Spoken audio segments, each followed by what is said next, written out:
y le pongo ver historial, me sale entregada el 28 de mayo a las 12 de la noche, pero no sale un archivo. Revíselo y lo vuelve a cargar, no hay problema. Ya, harta atención. Vamos a retomar un poco el tema de la tarea, ¿ya? Que teníamos la clase pasada. Para eso voy a copiar y,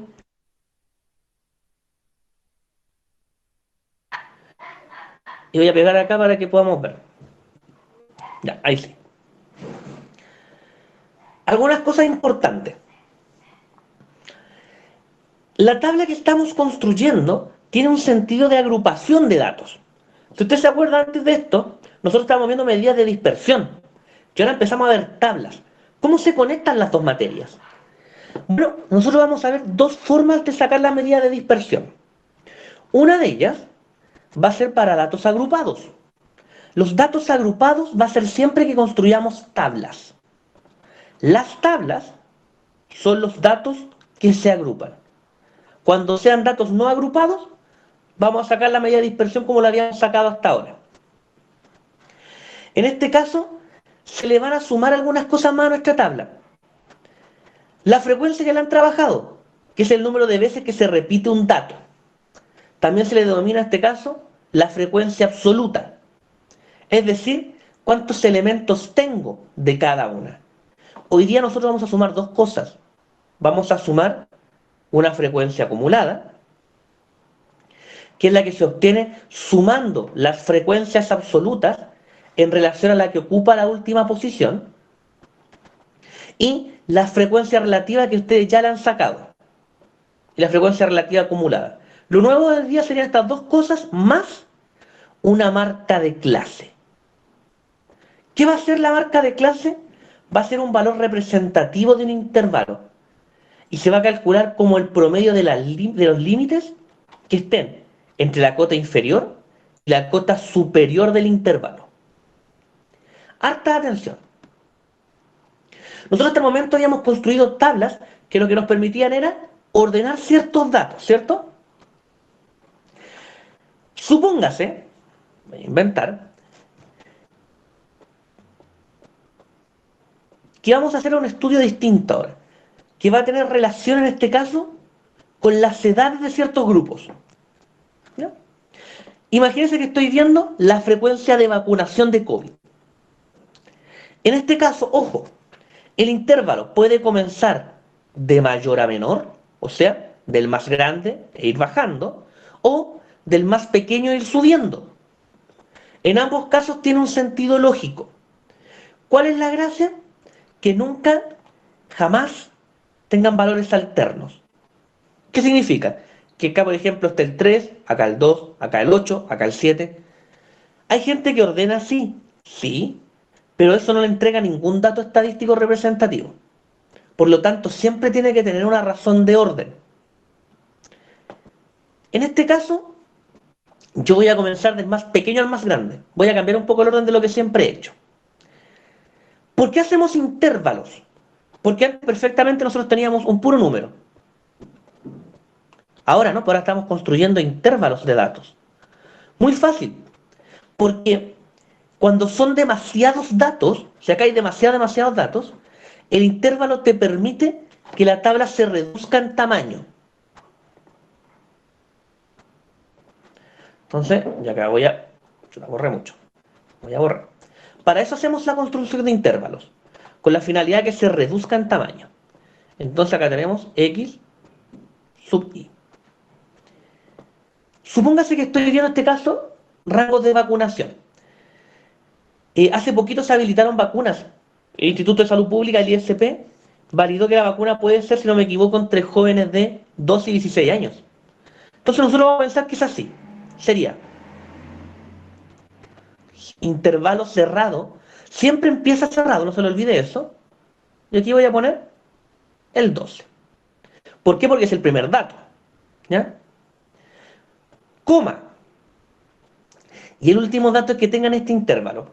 En este caso, hoy día yo lo voy a dejar cerrado.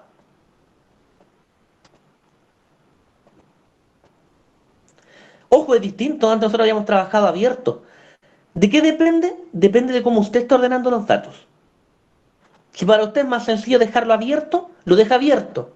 Si no, lo puede dejar cerrado. Ahora, si yo quisiera dejarlo abierto y que tome el 16, tendría que ser el intervalo así entonces. Del 12 al 17. Abierto. Ese intervalo es equivalente a ese intervalo. ¿Por qué? Porque el corchete abierto nos dice que empieza del 12, si yo lo viera en una recta numérica, empezamos del 12, se pinta una pelotita, esto lo van a ver el otro año en ecuaciones. ¿Por qué se pinta la pelotita? Porque considera el número 12 y llega hasta el número 17, pero no se pinta la pelotita, porque no está el 17 considerado los valores. Y uno hace un intervalo de soluciones. Todos los números que caigan acá adentro, que yo los pueda agrupar ahí, son parte del intervalo solución. Ojo, el intervalo solución responde a un contexto. ¿A qué me refiero eso? Que a lo mejor alguien me puede decir, ya, pero acá podría ser hasta el 16,9. Sí, pero si son edades, yo lo voy a tratar de agrupar en edades cerradas, en edades como cantidades fijas. La Jocelyn preguntó, ¿solo está considerado hasta el 16? En este caso sí, pero por eso responde como al contexto. Como yo estoy viendo edades, lo voy a cerrar justo en 16 años.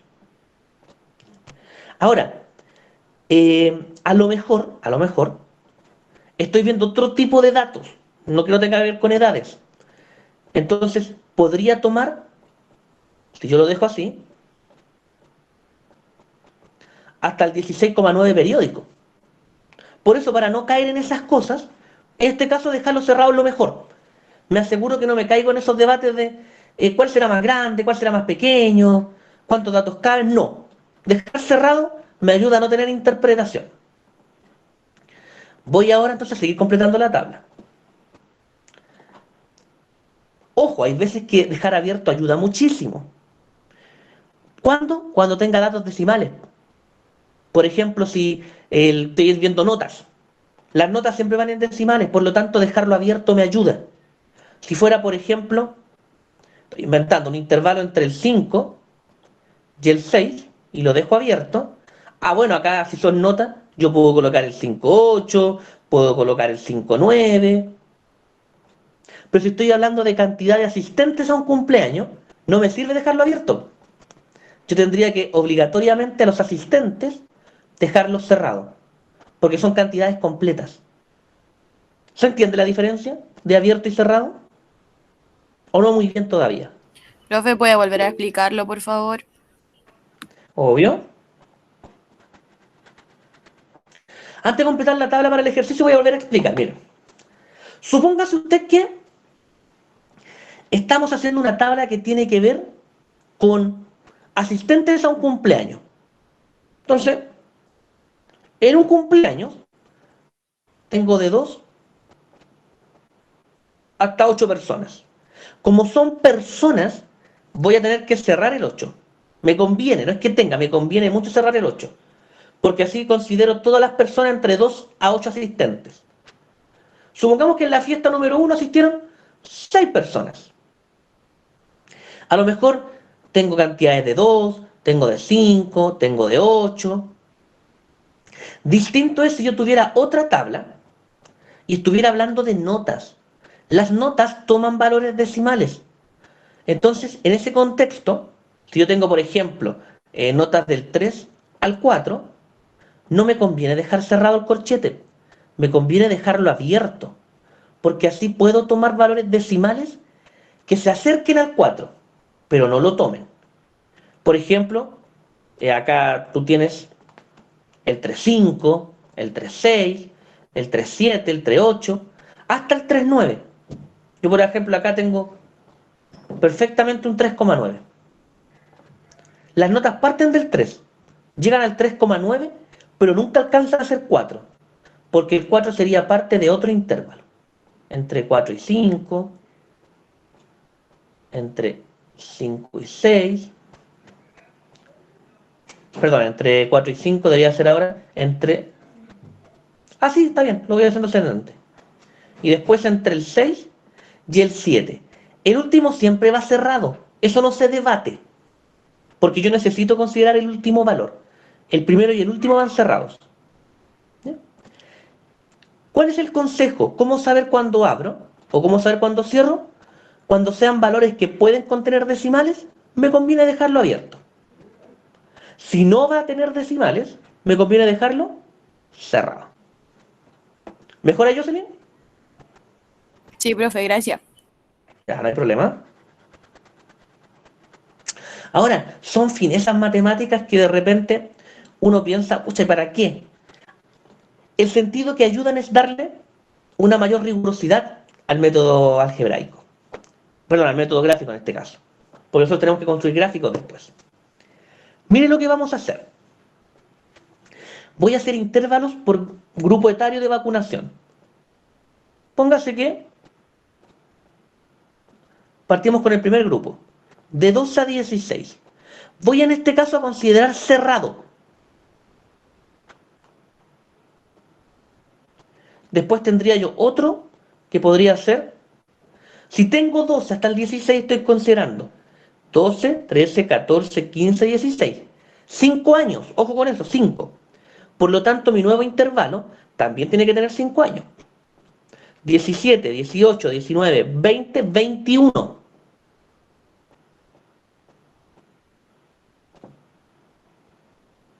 Acá partiríamos del 22, ¿cierto?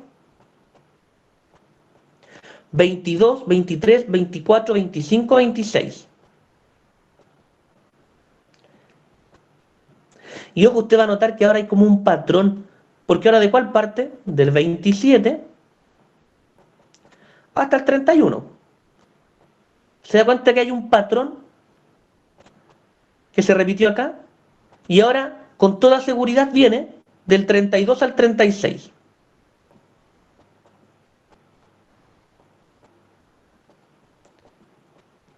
Supongamos que hasta ahí nomás hay vacunados, para no seguir hasta los 80 y tantos años. ¿Ya? Eh, Ahora, y esto es lo que vamos a añadir de nuevo a la tabla, necesito toda su atención. Usted va a generar un valor nuevo llamado el representante de clase. Yo le voy a poner la letra C, de representante de clase. Ojo, yo he visto muchos lugares donde cambia la letra, dependiendo del libro. Hay libros que le ponen R sub C, representante de clase. Otros que le ponen F de C, frecuencia de clase. No es relativo a la letra que usted le ponga. Lo importante es que sepa usted representarla y lo que significa. Entonces, ahí está. C. ¿Qué es el representante de clase? Ponga mucha atención. El representante de clase va a ser aquel número que represente al intervalo. Me voy a ir para acá, fíjense. Este intervalo es entre el 12 y el 16, ¿cierto? Mi representante de clases es igual que el representante de curso. Usted necesita un valor que esté contenido en este intervalo. Claro, tiene que ser parte del... Ojo, es un dato para saber si está bueno o malo. No puede estar fuera del intervalo. Y que sea representante en el punto medio de ambos. ¿Cómo lo va a hacer usted? Para este representante de clase, va a sacar el promedio. Al 12 le vamos a sumar 16. Y eso lo vamos a dividir en 2. Dato importante. Siempre que usted quiera sacar un representante de clases, es el promedio de las dos cotas. Por cota me refiero al límite inferior y al límite superior. Si hubiese estado abierto, entonces no sería 16, pues sería 15 si estoy hablando de edades. 12 más 16, 28. La mitad de 28 son 14. Por lo tanto, el número que representa este intervalo es 14. Por lo tanto, hablar de 14 es lo mismo que hablar del intervalo. Por eso es un representante de clase. Hago lo mismo con los que siguen. ¿Ya? Yo no voy a hacer cálculo uno por uno, lo voy a escribir nomás. 17 más 21 son 38. La mitad, 19. 22 más 26 son 48. La mitad son 24. 27 más 31 son 58. La mitad, 29. ¿Y 32 más 36? Son 68, creo. Y la mitad, 34. Gracias, Javier.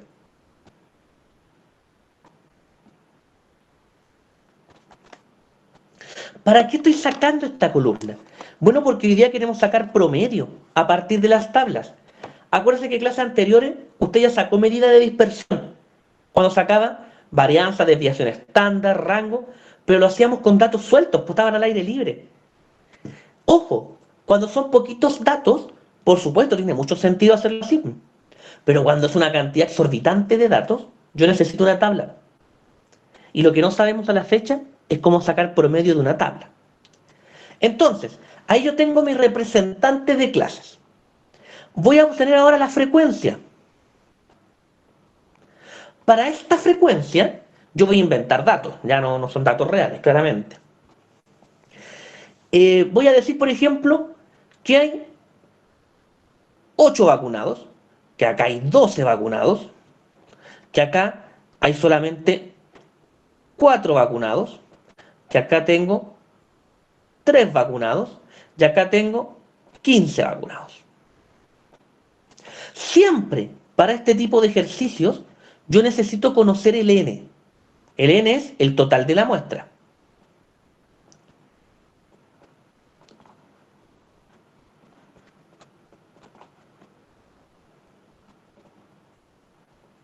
Ahí sí, ¿verdad? Entonces acá abajito voy a escribir N. Siempre se coloca en el último cuadro el N. ¿Por qué? Nosotros en el electivo de estadística, hay un electivo de cuarto medio, que es el electivo de estadística y probabilidad. Estamos haciendo un curso de Excel. Es parte de la unidad número 2 de análisis de la información estadística. En este electivo de cuarto medio, nosotros trabajamos con tablas dinámicas. Yo les enseñé a los chiquillos cómo hacer tablas que se actualicen solas. Por lo tanto, siempre dejamos el N al final. ¿Por qué motivo? En caso que yo quiera seguir agregando datos. Lo digo porque vi que algunas tareas estaban hechas en Excel, de las que les mandé. Yo siempre tengo que dejar el N al final, al final. De esa forma, si voy agregando datos, no afecto el conteo. El Jairo dice en ejercicio, no, X nos da los datos o nosotros tenemos que crearlos. Yo siempre les voy a dar los datos, especialmente en la prueba Jairo. Cosa de que te cuadre la tabla, no que les quede muy descuadrada, cosa que sea lo más cuadrada posible. Voy a sumar los datos. 8, 12, 4, 3 y 15. ¿Alguien preguntó que se enredó en la tabla? Ah, pero Javier, esos números yo los inventé. Estos de acá están inventados, los F. Porque si no yo tendría que buscar los datos. Como no los tengo, por ejemplo, es como la tarea que yo les subí información. En este caso yo tuve que inventar dato por dato. ¿Ya? Acá la suma me da 42. Miren lo que voy a hacer ahora. Ponga harta atención. Esta frecuencia me dice, en el intervalo entre 2 a 16 años, tengo 8 personas. ¿Ya? Pero ahora que tengo el representante de clases, le doy una interpretación nueva. Mira, tengo 8 personas que asumo son de 14 años.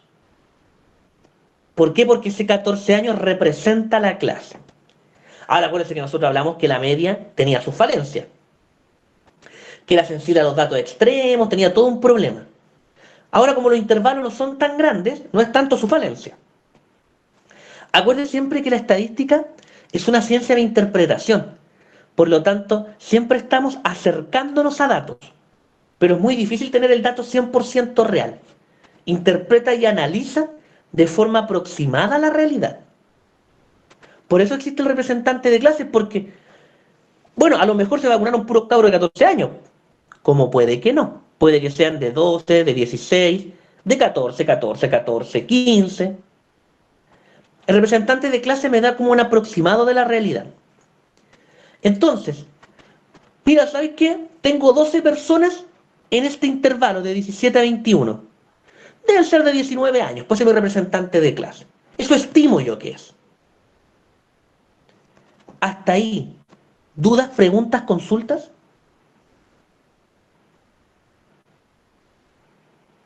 No.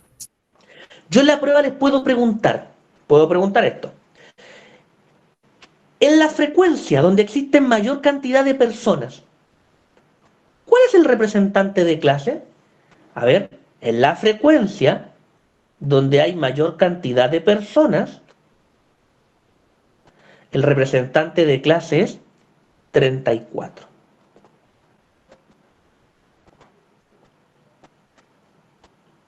¿Ya? Ahora, claramente el intervalo es lo que dice la Javiera, súper bien, de 32 a 36. Pero como yo acabo de hablar del representante de clases, uso el número 34. Es como para no tener que estar dando los dos términos del intervalo. Vamos ahora a sacar la frecuencia y ojo, esto le voy a sumar hoy día de nuevo a la tabla. La frecuencia acumulada. AC. Frecuencia acumulada. Esto es nuevo, no lo teníamos antes. La frecuencia acumulada es una suma intercalonada. Se hace lo siguiente. Siempre se copia el primer término, siempre. 8. Ahora voy sumando hacia abajo de forma escalonada. ¿A qué me refiero? 8 más 12, 20. Bien, Javiera. 20 más 24, perdón, 20 más 4, 24. 20 más 3, 27. Y 20 más 15, 42. Tiene este sentido. 8 más 12 son 20. Después 20 más 4, 24. Por eso es como intercalonado, haciendo como un zigzag hacia llegar a la suma final. ¿Qué es importante? Que el último dato de esta suma tiene que ser el valor n. Si no, está malo. Ojo, acá no da aproximadamente. Acá no da más o menos. Acá tiene que dar lo que da, exacto. Porque estamos sumando, pues no estamos aproximando nada. Por eso S y S tienen que ser idénticos, ¿ya? Voy a borrar acá para que no haya tanta raya.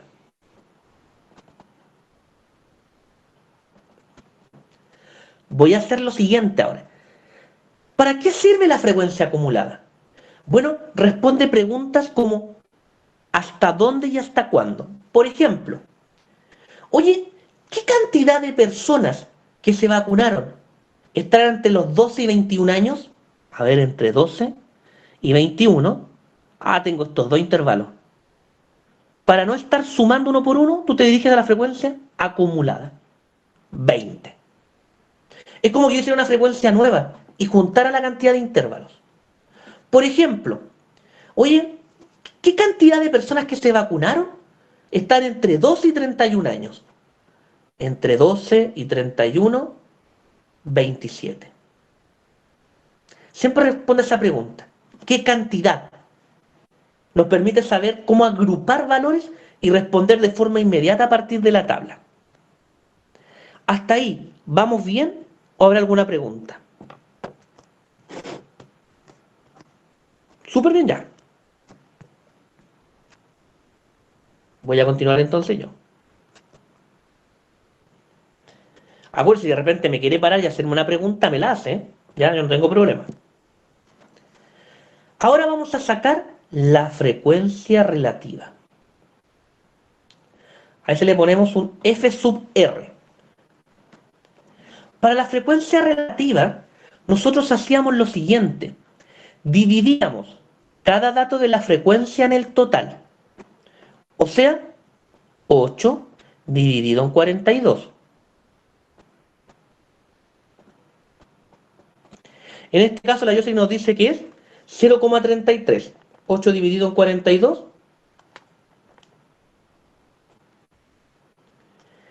No, me da 0,19. 8 dividido en 42.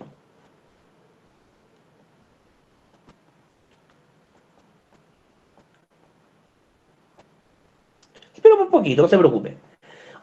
Ojo, ojo con esto. Este dato tiene muchos decimales para allá. A mí me da 0,1904761905. No voy a colocar todo eso. Siempre vamos a trabajar solo a dos decimales, a todo reventar. Y es porque la prueba de transición universitaria trabaja a dos decimales. Después, 12 dividido en 42. Bueno, acá dijimos que era 0,19. Ahora va el 12 dividido en 42. 12 dividido en 42 son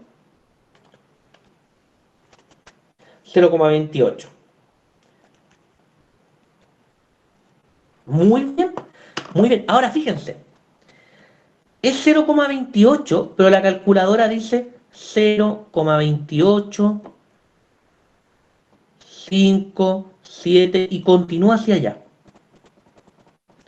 En este caso, como yo estoy trabajando a dos decimales, voy a aproximar este número a 0,29. ¿Por qué? Porque el que le sigue responde a la regla de aproximación de ser igual o mayor a 5. Muy bien, chiquillas, van bien. Entonces acá voy a borrar.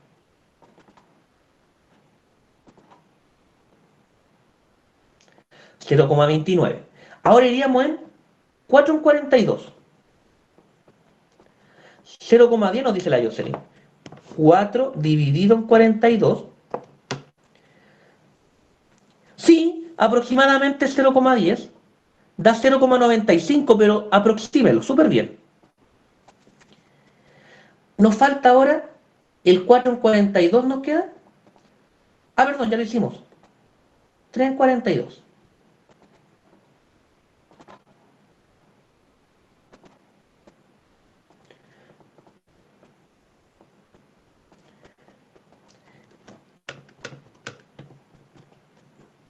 0,71, sí, 0,7, una buena aproximación.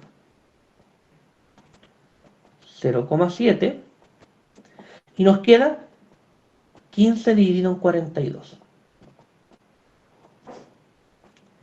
En este caso, 15 dividido en 42 nos estaría dando al final 0,36 aproximadamente. Súper chiquilla, muy bien. Ahora fíjese, el 3,42, perdón, el 3 dividido en 42 lo dejamos en 0,7, ¿cierto? No, es 0,07, yo me equivoqué ahí. Porque siempre estamos trabajando a dos decimales. Ya. Antes de colocar estos valores en mi tablita, voy a ser más certero para no estar borrando a cada rato. Voy a sumar los decimales. Ojo con eso, lo vamos a empezar a sumar. Me va a quedar 0,19 más 0,29 más 0,10 más 0,07 más 0,36. Y en este caso hay un problema chiquitito. Que al sumar estos decimales de mi tabla, me está dando 1,01. Voy a revisar para que esté bien. 0,19, 0,29, 0,10, 0,07 y 0,36. Claro que da 1,01. Si a usted le pasa esto el día de la prueba, está malo. Me había escrito la Cata preguntándome por correo. Le puede faltar, pero no se puede pasar. Permitimos nosotros que sea siempre inferior, nunca mayor. Cata, cuénteme. Así que yo le había dicho eso, pero era porque había aproximado mal, entonces tenía como un problema con los números, pero al final sí pude aproximar bien y le mandé la tarea correcta. Y le dio 1, ¿cierto, Cata? Sí, me dio 1 y me dio 100. Ya, súper. Ahora, Cata, ¿por qué te estoy usando de ejemplo? Porque a veces cuando uno aproxima, no le va a dar exactamente 1. Entonces se permite un error. El error que se permite es el siguiente. Bueno, jamás se puede pasar de 1, eso está mal. Pero usted le podría dar entre 0,98 y 0,99. Eso se permite que dé la suma. Acuérdense que la estadística es una ciencia de interpretación. Y el error asociado puede estar entre esos números. O sea, estamos hablando de un 0,02, de un 2% de error, o 1% de error. Pero no se puede pasar del 100%. El error es a la falta, no a la sobra. Entonces vamos a tener que arreglar acá. ¿Cómo lo arreglamos? Ajustamos los decimales. El 0,19, 8 dividido en 42, me da 0,19. Ese no tiene aproximación alguna. El 12 dividido en 42 me da 0,285. Ese quizás podríamos dejarlo en 28. Porque el otro parece que se aproximaban porque era mucho más grande. A ver, 4 dividido en 42. Claro, también termina con 5S. 3 dividido en 42. Y 15 dividido en 42. Bueno, este de acá no lo vamos a aproximar. Porque la calculadora da 0,357. Este es el decimal más grande para aproximar. En este caso los dos los sumamos porque daba, después venía un 5. En este caso este era 0,285. Este lo vamos a dejar quietito porque tenía la mayor cantidad posible para seguir. Por lo tanto, acá nosotros vamos a hacer el ajuste. Justo acá. Siempre va a ser eso. Para saber qué decimales se ajusta, fíjese en que tuvo la aproximación, pero con el número más pequeño.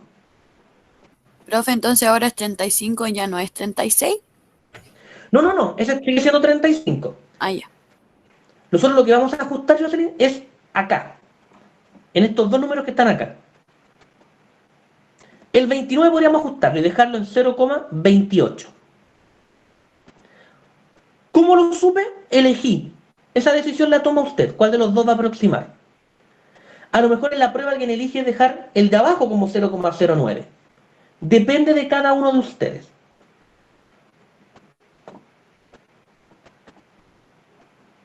¿Ya? Ahora, ojo, como dato curioso, cuando uno hace esto en Excel, como le contaba en cuarto medio hay un electivo de Excel, el Excel no tiene este problema. El Excel automáticamente te va a redondear. ¿Ya? Voy a dejar esto a ver si no alcanza el tiempo para mostrarle algo, pero el Excel nunca te va a dar este problema que nos dio el cálculo manual. ¿Ya? Está hecho para que no te dé ese problema. Entonces ahora vamos a escribir la frecuencia relativa. 0,19, 0,28,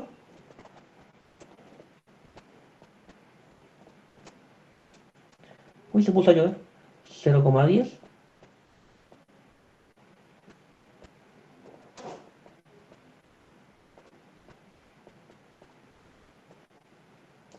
ahora, ojo, en esta unidad está permitido usar la calculadora, ¿no? Claramente yo espero que usted la use el día de la prueba. Nunca estoy pensando que lo va a sumar en su mente. Es imposible, ni siquiera yo lo estoy haciendo. En la prueba de transición, cuando usted la del otro año, estos números son fáciles de sacar como decimal. Son tablas mucho más acotadas. Entonces sacamos nosotros ahora la frecuencia relativa. ¿Ya? Esto responde entonces a las consultas que habían hecho Dario en su tarea. Que me preguntaban, ¿y cómo lo podemos hacer? ¿Y cómo podemos hacer que nos cuadre? Porque me escribieron como 2 o 3 personas. Ya. El tema es el siguiente acá. Si se dan cuenta, la tabla me quedó corta. ¿Se fijaron? Me quedó corta la tabla. ¿Por qué me quedó corta? Porque, vamos a tener que insertar,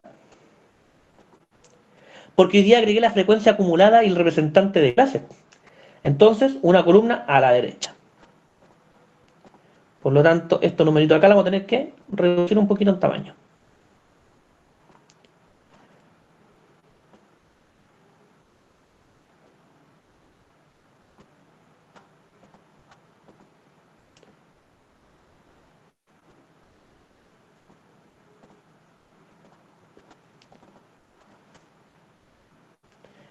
Y ahora vamos para el otro. Uy, se me pegó el Excel, por favor. Tanto que cambio de aquí para allá. Y ahí sí. Y ahora hacemos lo que decía la compañera recién. Para la frecuencia porcentual, frecuencia relativa porcentual. Como decía la compañera, multiplicamos por 100. Ahora esto se hace súper más fácil, como que no necesita tener la calculadora para hacerlo, porque esto es 19%, 28%, un 10%, un 7% y un 36%. Como yo ya me aseguré que la suma de a cada uno, entonces, con toda lógica, esta suma de acá me tendría que dar mi 100%. Exactamente. Ojo, ¿cuál sería la respuesta correcta en una prueba si yo tengo que no me da 100? Supongamos que usted, chuta, le costó mucho aproximar, o de repente, ojo, a veces usted puede estar aproximando mucho rato y le sigue dando 0,99 y uno se estresa. No se estrese, po. Si le da 0,99, ese sería el 99%, y usted dice, abajo escribe en la prueba, y un 1% de error asociado. Cuando usted le pase que no le cuadra justo en la prueba, su respuesta debe ser esta: el porcentaje que le dio y el porcentaje de error. ¿Está mala la tabla? No, no está mala, porque estoy declarando que tengo un 1% de error. Hay un 1% que no tengo idea dónde está. Por lo tanto, mi tabla tiene un 99% de precisión. ¿Sabe usted esas tablas que a veces cuando muestran los gráficos en la tele, con el plan paso a paso, el gobierno? ¿Sabe usted qué porcentaje de error tienen ellos? ¿Que son datos públicos? Ellos no trabajan con un 99% de exactitud. Ellos pueden trabajar en muchos casos hasta con el 90% de exactitud. Ellos pueden tener hasta un 10% de error. Por eso cuando usted ve esos datos en la tele, datos muy exactos no son en realidad. Porque ellos tienen un error muy grande. De hecho, el otro día me metí a la página del Instituto Nacional de Estadística y vi un estudio que tenía el 89,75% de exactitud. O sea, estamos hablando de más de un 10% de error, un 10,25% de error. Por lo tanto, que a usted le dé 99% en la prueba, obvio que lo tiene bueno, pues. ¿Cómo no se lo vamos a permitir? No tendría sentido. Ahora, ojo, esta tabla, hay gente que tiene una tabla todavía más grande, que después saca la frecuencia relativa acumulada. Es lo mismo que la frecuencia de acá, habría que ir sumando los porcentajes. ¿Ya? Nosotros por lo menos hasta acá ya creemos que es una buena tabla. Por ejemplo, mire, ¿sabe qué? El 28% de los vacunados tienen como 19 años. Y ya sacó esos 19 años, que es el representante de clases del intervalo. El 10% de los vacunados, mire, tienen como 24 años. ¿Por qué esos 24? Del intervalo. Por eso siempre, chiquillos, cuando ustedes vean datos en la tele, cuando les muestren datos que este valor de, no sé, la ficha social, de los vacunados, son siempre aproximaciones. Uno nunca se puede quedar con ese valor real, porque siempre hay un grado de error asociado. Un estadístico muy famoso, el censo en Chile. No sé si se acuerda, o no sé si usted era muy joven, que hace años atrás se tuvo que repetir un censo. ¿Se acuerda de eso? Y se repitió porque estaba mal hecho. ¿Por qué estaba mal hecho? Porque tenía más del 40% de error. ¿Cómo te vaya a equivocar en más del 40%? Si en Chile, supóngase usted que son 15 millones de personas,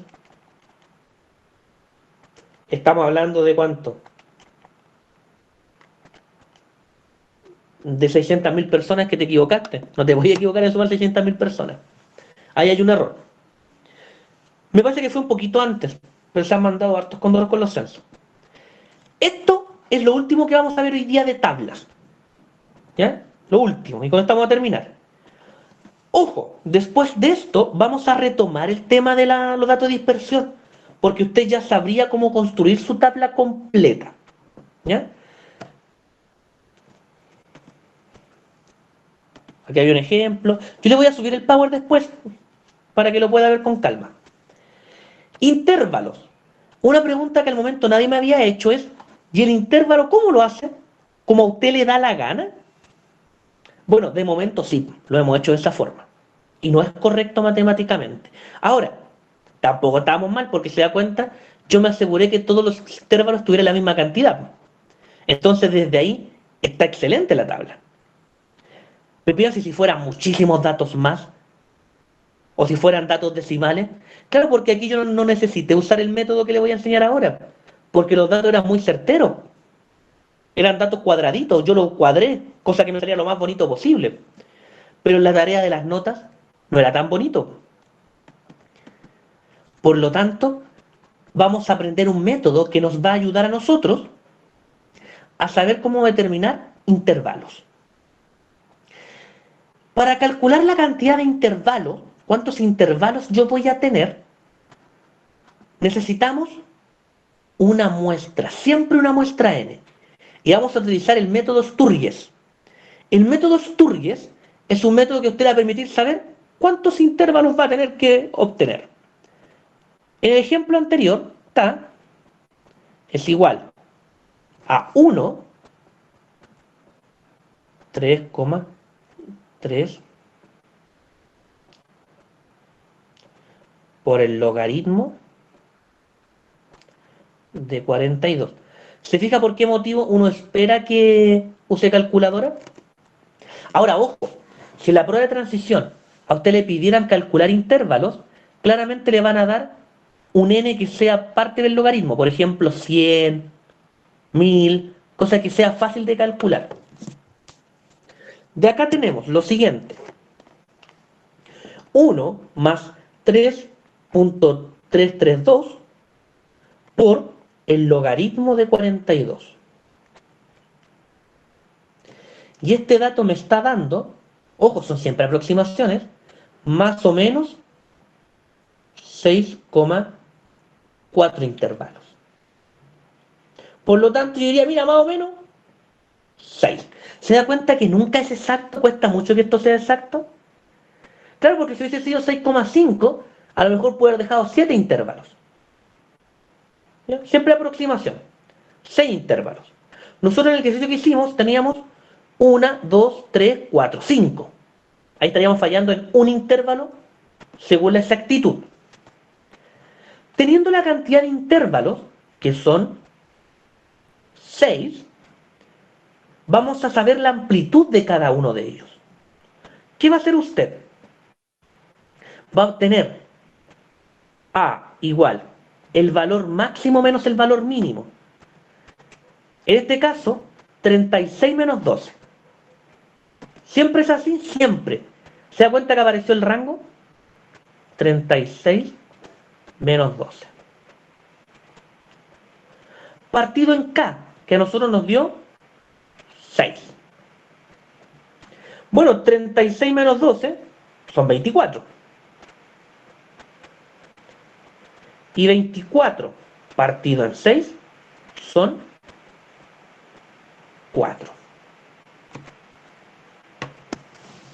Mire lo que va a pasar acá.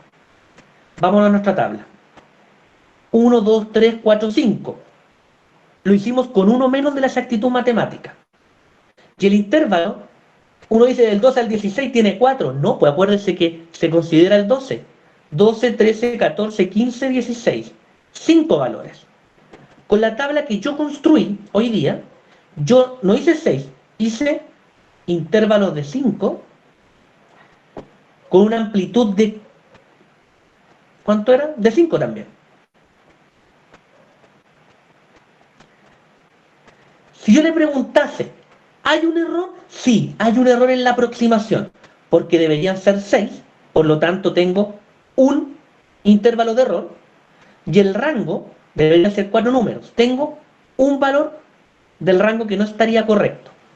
Ahora nos dice, bueno, y ojo, porque pasa, si usted después sigue estudiando en la universidad, a usted le van a mostrar ejercicios como este, y le van a decir, arregle la tabla. Yo cuando estaba en la universidad tenía un curso de estadística donde el profesor nos hacía esto. Lo mismo que hice yo ahora recién. Y nos decía, arregle la tabla. Y el caballero nunca te enseñó a arreglar la tabla. Eso pasa en la universidad, que tú tienes que adivinar algunas cosas. Para que no adivine usted, yo le voy a contar lo siguiente. ¿Cómo podríamos arreglar esta tabla? Fácil, pues mire. Acuérdese que tengo que tener 4 números solamente, ¿cierto? Ya. Voy a ver si lo podemos, para no estar todo el rato entrando para allá, para acá. A lo mejor puedo copiar. Y a lo mejor puedo pegar. Qué horrible. Y no permite esta cosa. Pregunto nomás. ¿Debería tener formato? No, no permite el formato de corte. Ya voy a tener que hacerlo a manito nomás. Entonces, nada que hacer.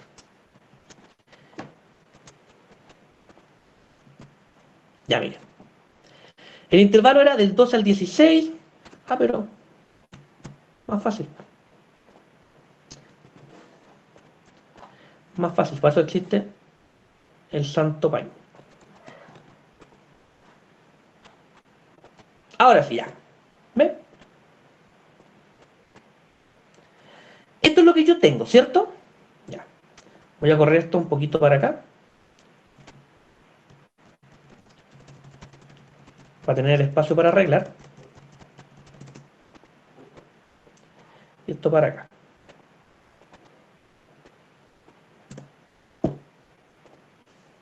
Ya, mire. Usted lo puede ajustar de la siguiente manera. Ponga mucha atención. Si le salieran alguna prueba algún día, yo tengo en este caso 5 intervalos en mi tabla. Y debería tener 6, según el cálculo que yo hice. Usted lo va a arreglar de esta forma. ¿Se da cuenta que nos está diciendo que esto deberían haber sido 4 números? Ya, pues fíjese, 4 números. Y si yo le voy sacando un valor a cada uno de estos, automáticamente me van a sobrar 5 números.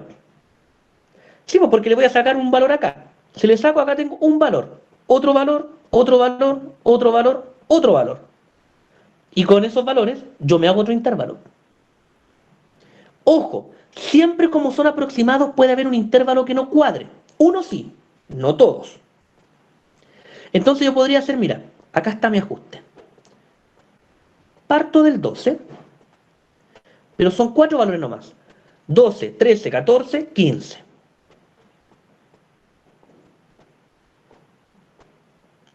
Ahora, esto partiría del 16, 16, 17, 18, 19.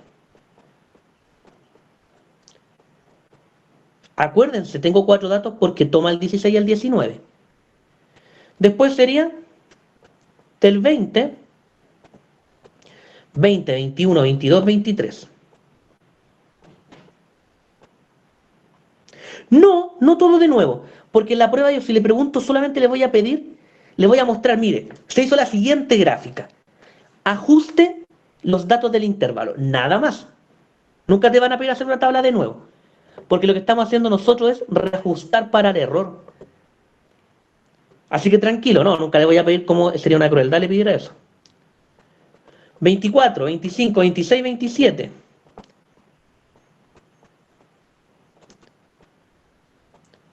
Después viene 28, 29, 30, 31.